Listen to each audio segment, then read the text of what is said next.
the healthcare and insurance program of Rayumar Insurance Business.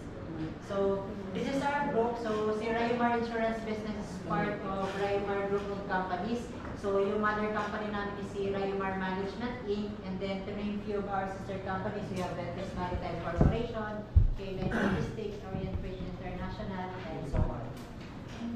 So our network, we're using the network of Advanced Medical Access Philippines or AMAPhil. So si AMAPhil po is a medical app-based solution powered by technology. So app-based po siya through mobile application. So once members are enrolled, they can do the following right at their fingertips. So first one, members can request for an LOA prior to their availment. So bago kayo pumunta sa hospital, by using the app, pwede na po kayo mag-request ng letter of authority. So yung letter of authority po, yun po yung pinapresent po natin dun sa medical coordinator or dun sa medical staff para po mag-conduct tayo ng medical consultation or procedure.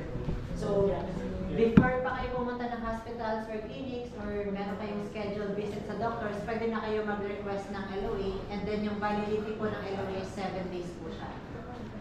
And then second one, members can check the latest list of accredited hospitals and clinics. So since app-based po siya, real-time po yung update ng list ng accredited hospitals and clinics dun sa mobile application. And then third one, members can see the reason kung bakit na-decline po yung request natin ng LOA. Di ba po pwede na tayo gumamit ng mobile application and then pwede tayo mag-generate ng LOA bago tayo mag-conduct ng procedure or consultation. Tapos may mga cases po kasi na nade-decline yung request. So makikita po dun sa mobile application kung bakit dinecline yung request po natin. So possible reasons are hindi covered po yung gagawin na procedure, or second one is yung exhausted na po yung limit ng member na mag-a-avail ng procedure.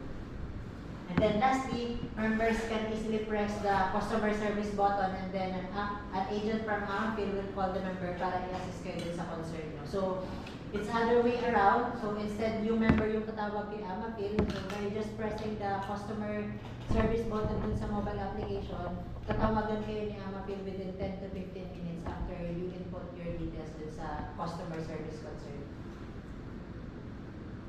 And then pag wala namang mobile internet or smartphone, we issue naman yung traditional card or yung physical card po natin. So yung physical card po natin, yun po yung ipapakita natin dun sa medical coordinator pag magkakontak po tayo ng consultation or availment.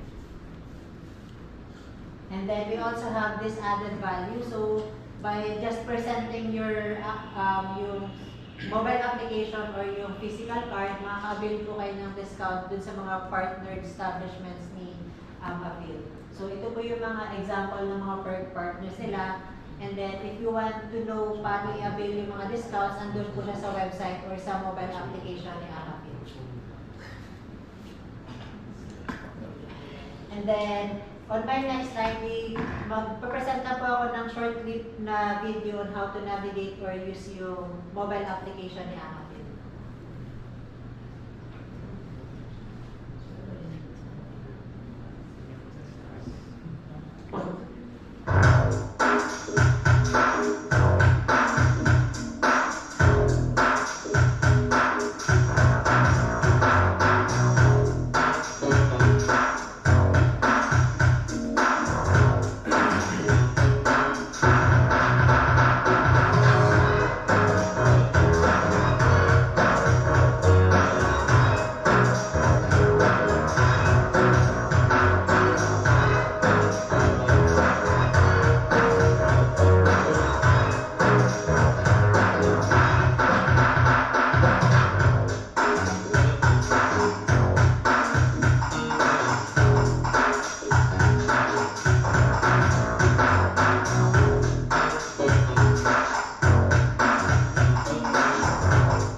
mobile application. So pag nakalagin na po kayo, yung unang interface na lalabas dun sa mobile application is yung list ng accredited hospitals and clinics ni AMAPhil. So para po mas mapabilis po yung pag-search ng accredited hospitals and clinics within your area, i-type lang po natin yung keywords. Like for example, yung city kung saan po kayo naka-reside or kung saan kayo mag-avail ng consultations or check-up. And then pag sinearch nyo po, for example, Pasay City, lalabas na po lahat doon ng accredited hospitals and clinics ni AMAPhil within Pasay City. And then once nakapili na po kayo ng accredited hospital or clinic, ang next na interface po na lalabas din dun sa mobile application is yung type ng availment. So, dun sa mobile application, meron po tayong inpatient at saka outpatient availment. So, for example, pinili po natin yung outpatient availment. So, meron po siyang tatlong category under outpatient availment. So, we have basic consultation, referral to specialist like yung mga pulmonologist, cardiologist, and then third one is yung sa outpatient laboratory procedure. Ito yung mga x-rays, yung mga ultrasound requirements. So pag, for example, kung pinili po natin yung outpatient laboratory procedure, mag-auto-fill na po yung information nung nakalagay na member. And then, scroll down nyo lang po dun sa bottom part ng mobile app and then i-submit nyo lang po kung bakit kayo mag-undergo ng procedure and then click submit. And then within 5 to 10 minutes, makaka-receive kayo ng another text message from AMAPhil na approve na po yung LOA nyo. And then, this one naman po is through Facebook Messenger. Ito yung newly launched na service ni AMAPhil. So, it's called FAST or Friendly Assistant for Speedy Transaction. So, meron po AI chatbot si AMAPhil. Search na lang po sa Facebook Messenger si Advanced Medical Access Philippines.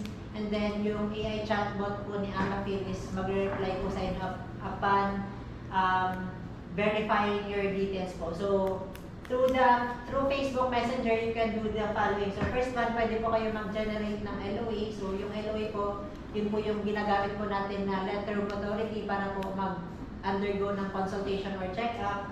And then, second one, pwede po natin i-view yung current plan at saka coverage ng program po natin. And then, third one is update your mobile number at saka email address para dun sa mga sinesend na username at saka password. And then lastly is yung pwede kayo mag-generate ng username at saka password, especially pag wala pa po kayong credentials no AMAPhil. And then once enrolled, and then naka-input po yung email address ng members dun sa application form or sa enrollment form, members can receive this welcome email alert from AMAPhil. So it contains your initial username at saka initial password, and then yung link kung saan po pwede i-download yung app ni Advanced Medical Access Philippines. And then, upon receiving this email, dapat within 72 hours, ma-replace na po natin yung username at saka password kasi po nag-expire po yung welcome email alert ni AMAPhil. And then, for the newly enrolled members, for the new username, one time lang po siya palitan.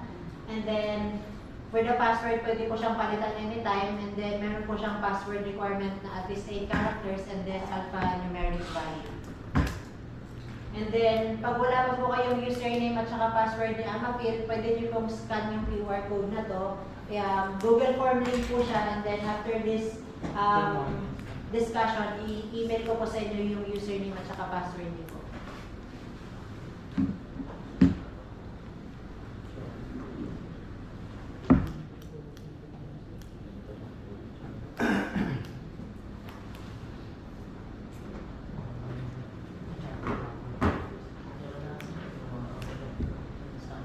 Okay. So, proceed na po tayo sa next na agenda. So, now let's go over to the membership eligibility. So for the merit principal members, their dependent or their immediate dependent would be their spouse na not more than 65 years old, and then children na at least 15 days old, single at saka unemployed. And then for the single principal members naman po, their immediate dependent would be their parents na not more than 65 years old. And then, for example po, hindi na po eligible yung parents kasi overage na, pwede naman po i-enroll yung kapatid na at least 15 days old and then not more than 23 years old, single at saka unemployed. And then, under our medical benefits, so for the outpatient benefits, naka-share ko siya for the family unit.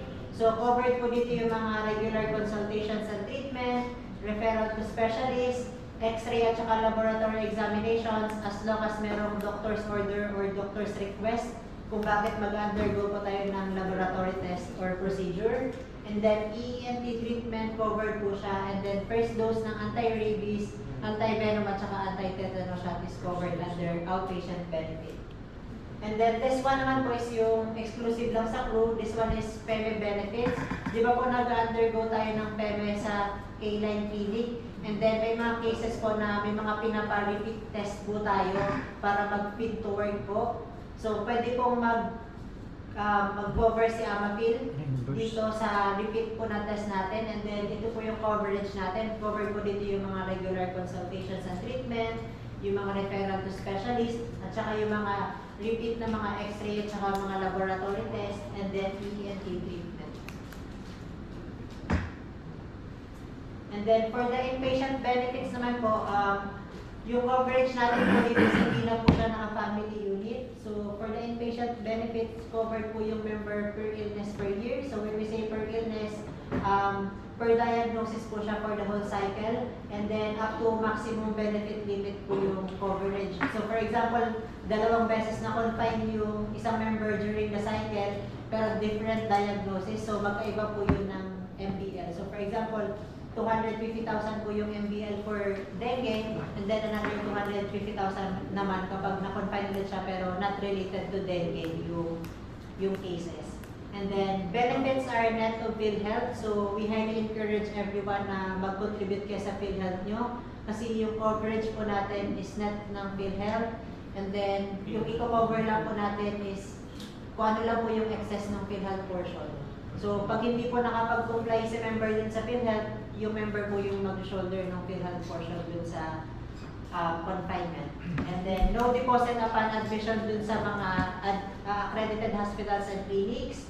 And then, during confinement services like sa mga specialists, anesthesiologists, at saka surgeons po, covered po yun 100%. And then, mga x-ray at saka laboratory test during confinements, as well as yung mga administered medicines, covered po siya. And then, CT scan, MRI, at saka ultrasound, covered po siya under inpatient benefit. And then, ICU confinements, chemotherapy, radiotherapy, at saka dialysis, covered po siya. Pero meron siyang sub-limit na 30,000 pesos lang. And then, under our dental benefits naman po, separate, ano po siya, provider or separate network. So, si Amapil po yung sa HMO po natin, and then, sa dental benefits naman po natin is yung partner natin si